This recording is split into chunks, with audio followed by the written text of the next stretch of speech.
Davėm Robinsonui kapeikų, patenkint. Va, Robinson susikalė valtį, plauks jau.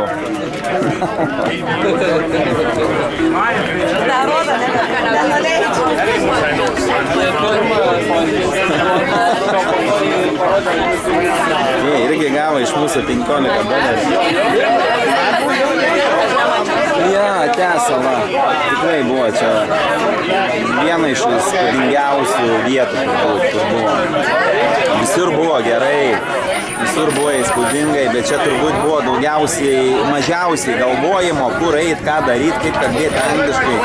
Čia nieko nereikėjo. Vietiniai bare buvo, kurie taip pat mokėjo labai mažai anglų ir tiesiog mėgavomės, apėjom aplink salą.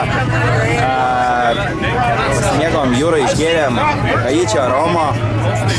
Fantastiškai tikrai pabuvau. Čia netgi bijau pasakyti, bet turbūt pirma vieta, kur buvom. Antra tai Disneylandas.